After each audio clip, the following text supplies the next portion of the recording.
অন্নপূর্ণা ভান্ডারের স্ট্যাটাস যখন আপনারা চেক করতে যাচ্ছেন তো আপনাদের স্ট্যাটাস সব সময় শুধু আন্ডার ইনকোয়ারি দেখাচ্ছে। সো এরকম কেস যদি আপনাদের হয়ে থাকে তবে আজকের ভিডিওটি দেখা আপনাদের অত্যন্ত প্রয়োজন।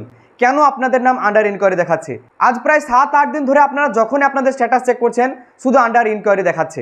সো কেন আন্ডার ইনকোয়ারি দেখাচ্ছে এবং কবে থেকে আন্ডার ইনকোয়ারি দেখাবে? আপনাদের নাম রিজেক্ট হলো নাকি আপনাদের নাম অ্যাপ্রুভ হলো আপনারা কিছুই বুঝতে পারছেন না।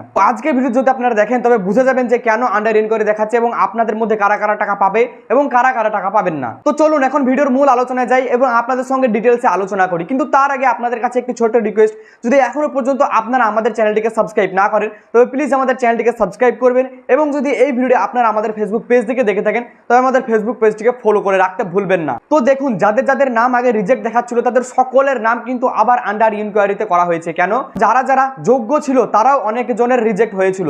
সো এই কারণে তারা বিভিন্ন অঞ্চলে গিয়ে বিভিন্ন ব্লক অফিসে গিয়ে তারা ঝামেলা পরিস্থিতি সৃষ্টি করছিল বা দাঙ্গা করছিল, এর জন্য তাদের নাম আবার খুঁটিয়ে দেখার প্রতিশ্রুতি দিয়েছিলেন রাজ্য সরকার এবং সেই কাজ এখনো পর্যন্ত চলছে।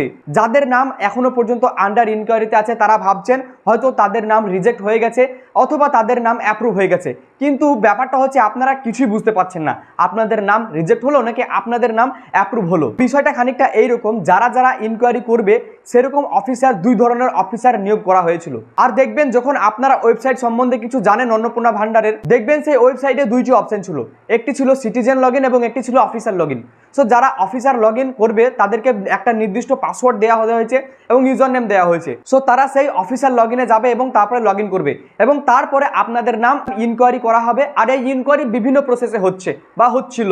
কিরকম? ধরুন আপনাদেরকে ফোন কল করে ডাকা হচ্ছিল, আপনাদের সমস্ত ডকুমেন্ট নিয়ে যেতে হচ্ছিল এবং তারপরে তারা আপনাদের সেই ডকুমেন্টগুলি ঠিকঠাক আছে কি নাই সেগুলি ভেরিফিকেশন করছিল এবং যদি আপনারা যোগ্য হন তাহলে আপনাদের নাম অ্যাপ্রুভ করে দেওয়া হচ্ছিল। আর দ্বিতীয়ত এরকমও হচ্ছিল অনেক জায়গায় যে একটা নির্দিষ্ট ফর্ম দেওয়া হচ্ছিল এবং সেই ফর্ম ফিল আপ করার পরে আপনাদের নাম কিন্তু ইনকোয়ারি করা হচ্ছিল। অ্যান্ড তৃতীয়ত আরেক ধরনের হচ্ছিল যেটি হলো আপনাদেরকে কিছু করতে হবে না, যিনারা অফিসার আছে তিনারাই আপনাদের নাম ভালোভাবে খুঁটিয়ে দেখবেন এবং তারপরে আপনাদের নাম রিজেক্ট করবে অথবা আপনাদের নাম অ্যাপ্রুভ করবে। কিন্তু এখানে ভাবনার বিষয় হলো যে আপনারা যখনই স্ট্যাটাস চেক করতে যাচ্ছেন আন্ডার ইনকোয়ারি ছাড়া আপনাদের কারো কোনো কিছু স্ট্যাটাস দেখাচ্ছে না। সো এর মানে এটা নয় যে আপনাদের নাম রিজেক্ট হয়ে গেছে বা আপনাদের নাম অ্যাপ্রুভ হয়ে গেছে।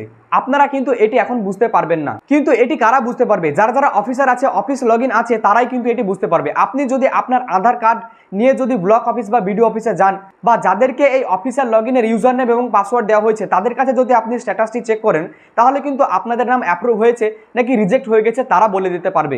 আপনি অর্থাৎ সিটিজেন লগইনে গিয়ে আপনারা যখন লগইন করবেন এবং আপনাদের অন্নপূর্ণা ভান্ডারের স্ট্যাটাস চেক করবেন আপনি কিন্তু সেটি দেখতে পাবেন না।